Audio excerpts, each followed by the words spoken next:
এবার মারিয়া মিমকে কপি করলেন বাংলাদেশের স্বনামধন্য খাটের রানী সুমাইয়া রিমু। হ্যাঁ ভিউয়ার্স, ঠিকই শুনেছেন। একজন সিনেমা না করেও সুগার ড্যাডিদের খুশি করে সেই টাকা দিয়ে ঘুরে বেড়াচ্ছে দেশ বিদেশে, আর আরেকজন খাট গরম করে লাখ লাখ টাকার সাজগোজ করছে।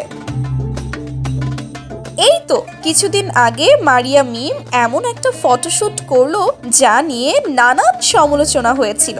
আসলে সেটা ফটোশুট ছিল না, ওটা ছিল আমি। সেই ফলো করতে গিয়ে এর মুখে পড়লেন সুমাইয়া রিমু।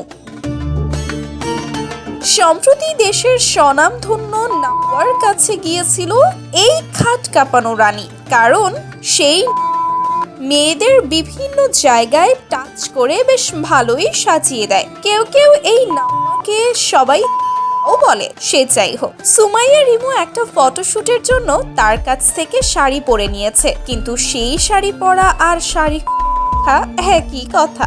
এমন ভাবে শাড়িটি পরেছে যেন সবই দেখা যাচ্ছে, তার কোনো কাপড় নেই বললেই চলে। দর্শকরা বলছে সবকিছু দেখার জন্যই তো এমনটা করেছে, আর তার এই সমস্ত কারণেই তার স্বামীর সাথে তার হয়েছে, যা মারিয়া মিমের সাথে একেবারেই মিলে যায়। মারিয়া মিমও কিছুদিন আগে এরকম অদ্ভুত ড্রেস পরেছিল, কিন্তু সে আবার সুমাইয়া রিমুর থেকে একটু বেশি দেখিয়েছিল।